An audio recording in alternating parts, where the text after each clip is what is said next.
Apana ere ane namba muponere zisore gondo.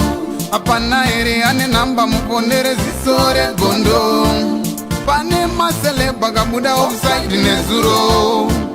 Pane masele bagabuda offside nezuro. Eti no inau peshona kwete chindau. Zichiverengwa naye wenye skimba no fumura no itamanya. Timu yangu ndiye mukuita se tadzoka zvagare kana zvikupisa na skimbo aiwa zvikupisa chakara chopai. Sasa tapira pano zvikupisa timu yangu mungobaya button subscribe kuti chimu sasare pano zvikuitika kana kwa subscribe kujara aiwa wakapenga auskusara pano zvikupisa na skimbo nditi. Chinopinda mnyede kuchanga aiwa Twitter kubvira boys zangu. Ku Twitter kuna play yakanaka. Tosaka mutore nisingambusvike koko ndiko zvangu.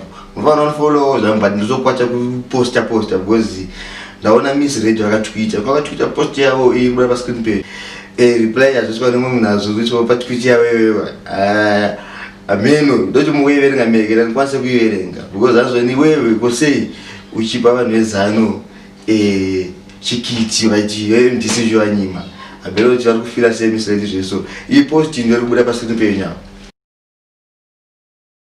tichidzoke papo aiwa Olinda azoti yada kupindira mu relationship yamaitichi na Mr. Obina achiva papa akaona kisi pana kisi yakabuda chirowa pa live na maitichi na Mr. Obina chitaturadze iya azoita zvoni Olinda ade kupindira pakati akudawo Mr. Obina chipo change mbona kisi yaitwa na maitichi na Mr. Obina wavo wewe tozokuradze post ya Olinda zvakutaura pamusoro pe relationship yawana.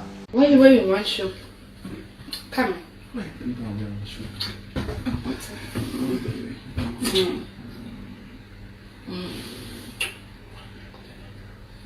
Of course.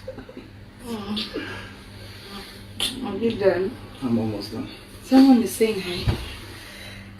Right. Sasa zote mainandi vakabile. Sasa mainandi zote post on Facebook ashitayewe ndada kupindira pa relationship ya maitichi na Mr. Obina nenge kufaya. Aiwa wakaolinda yo chimboicha zvako zvevana vadika nditi. Mbomira dombo paradza vanota se vakuita zvinhu zverudo. Zva munhu mukuru wanu. Wada kupinda mune munhu wechi7 iri. Aiwa ikona udaro. Pane masele bagabuda offside nezuro. Eti no inau peshona kwete chindau. Zichiverengwa naye wenye skimba no fumura no itamanya.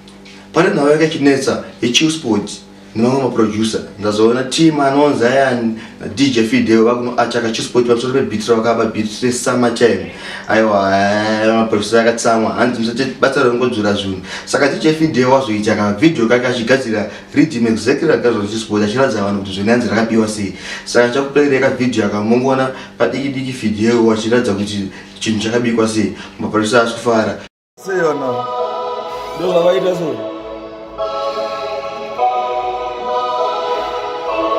Yeah. Not the Fideo, DJ Fideo, the Don. Those are waiter. Oh, alright. Don't have to be up. Alright. That's what's it. Avoid it.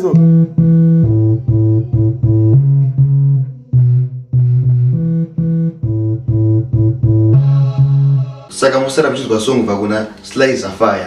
Tusakana pasikamu chikuchera. Keep on subscribing. Maizia. Shiri kupisa na skimbo. Shiri kupisa chopai. It's a lady Slice Fire. One better than love. In naro.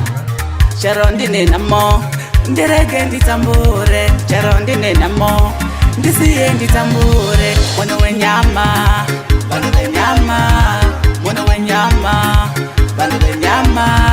Abagone kubatsera vanhu venyama abagone kubatsera vanogona kungonyomba vanogona kungonyomba Apana ere ane namba muponere zisore gondo. Apana ere ane namba muponere zisore gondo. Pane masele bagabuda offside nezuro. Pane masele bagabuda offside nezuro. Eti no inau peshona kwete chindau. Zichiverengwa naye wenye skimba no fumura no itamanya.